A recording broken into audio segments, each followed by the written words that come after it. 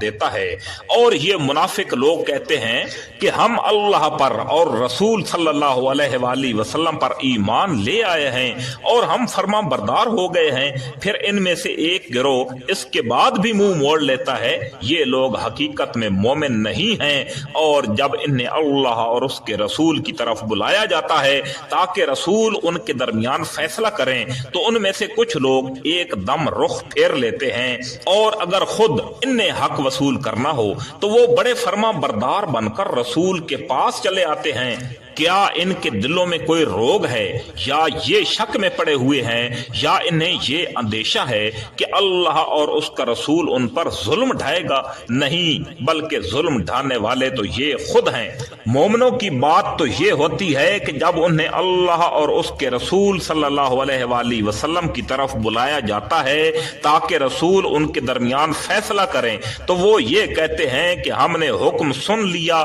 اور مان لیا، اور ایسے ہی لوگ ہیں جو فلاح پانے والے ہیں۔ اور جو لوگ اللہ اور اس کے رسول کی فرما برداری کریں، اللہ سے ڈریں اور اس کی نافرمانی سے بچیں تو وہی لوگ کامیاب ہونے والے ہیں۔ اور یہ منافق لوگ بڑے زوروں سے اللہ کی قسمیں کھاتے ہیں کہ اگر اے پیغمبر صلی اللہ علیہ وآلہ وسلم تم انہیں حکم دو گے تو یہ نکل کھڑے ہوں گے۔ ان سے کہو کہ یہ قسمیں نہ کھاؤ، تمہاری فرما برداری کا سب کو علم ہے، یقین جانو کہ تم جو کچھ کرتے ہو اللہ اس سے پوری طرح باخبر ہے۔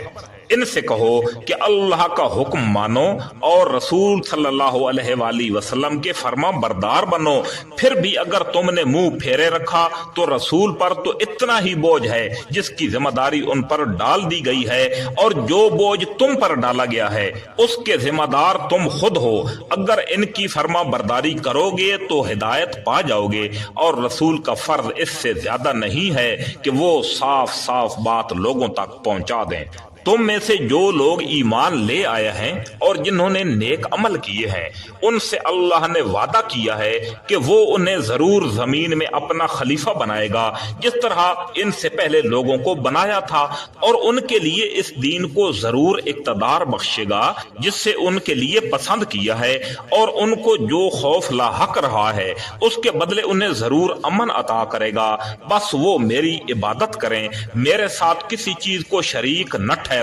اور جو لوگ اس کے بعد بھی ناشکری کریں گے تو ایسے لوگ نافرمان ہوں گے۔ اور نماز قائم کرو اور زکوٰۃ ادا کرو اور رسول صلی اللہ علیہ وآلہ وسلم کی فرما برداری کرو تاکہ تمہارے ساتھ رحمت کا برتاؤ کیا جائے۔ یہ ہرگز نہ سمجھنا کہ جن لوگوں نے کفر کا راستہ اپنا لیا ہے وہ زمین میں کہیں بھاگ کر ہمیں بے بس کر دیں گے، ان کا ٹھکانہ دوزخ ہے، اور یقیناً وہ بہت ہی برا ٹھکانہ ہے۔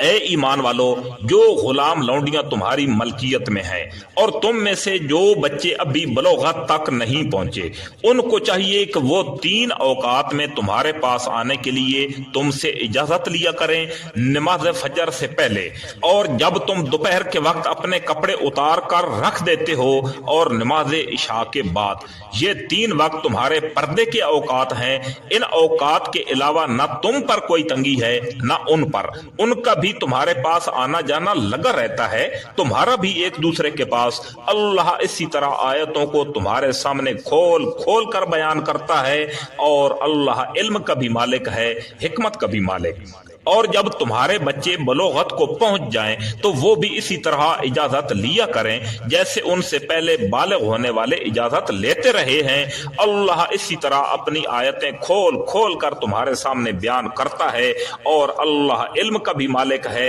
حکمت کا بھی مالک۔ اور جن بڑی بوڑھی عورتوں کو نکاح کی کوئی توقع نہ رہی ہو ان کے لیے اس میں کوئی گناہ نہیں ہے کہ وہ اپنے زائد کپڑے مثلا چادریں نامحرموں کے سامنے اتار کر رکھ دیں، بشرطے کہ زینت کی نمائش نہ کریں، اور اگر وہ احتیاط ہی رکھیں تو ان کے لیے اور زیادہ بہتر ہے، اور اللہ سب کچھ سنتا سب کچھ جانتا ہے۔ نہ کسی نابینا کے لیے اس میں کوئی گناہ ہے، نہ کسی پاؤں سے معذور شخص کے لیے کوئی گناہ ہے، نہ کسی بیمار شخص کے لیے کوئی گناہ ہے، اور نہ خود تمہارے لیے کہ تم اپنے گھروں سے کچھ کھا لو، یا اپنے باپ دادا کے گھروں سے، یا اپنی ماؤں کے گھروں سے، یا اپنے بھائیوں کے گھروں سے یا اپنی بہنوں کے گھروں سے یا اپنے چچاؤں کے گھروں سے یا اپنی پھپھیوں کے گھروں سے یا اپنے ماموؤں کے گھروں سے یا اپنی خالاؤں کے گھروں سے یا ان گھروں سے جن کی چابیاں تمہارے اختیار میں ہوں یا اپنے دوستوں کے گھروں سے،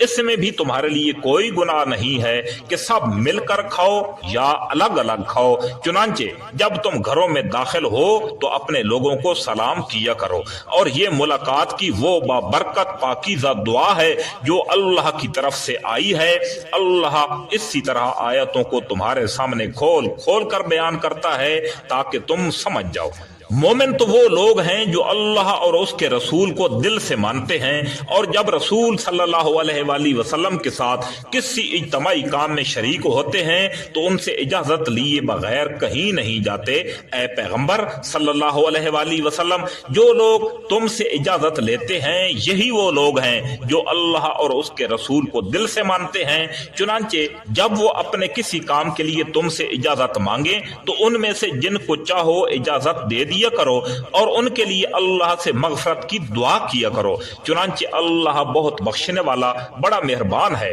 اپنے درمیان رسول صلی اللہ علیہ وآلہ وسلم کے بلانے کو ایسا معمولی نہ سمجھو جیسے تم آپس میں ایک دوسرے کو بلایا کرتے ہو۔ اللہ تم میں سے ان لوگوں کو خوب جانتا ہے جو ایک دوسرے کی آڑ لے کر چپکے سے کھسک جاتے ہیں، لہذا جو لوگ ان کے حکم کی خلاف ورزی کرتے ہیں ان کو اس بات سے ڈرنا چاہیے کہ کہیں ان پر کوئی آفت نہ آ پڑے یا انہیں کوئی دردناک عذاب نہ آ پکڑے۔ یاد رکھو کہ آسمانوں اور زمین میں جو کچھ ہے اللہ ہی کا ہے، تم جس حالت پر بھی ہو اللہ اس سے خوب جانتا ہے، اور جس دن سب کو اس کے پاس لوٹایا جائے گا اس دن وہ ان کو بتا دے گا کہ انہوں نے کیا عمل کیا تھا، اور اللہ کو ہر بات کا پورا علم ہے۔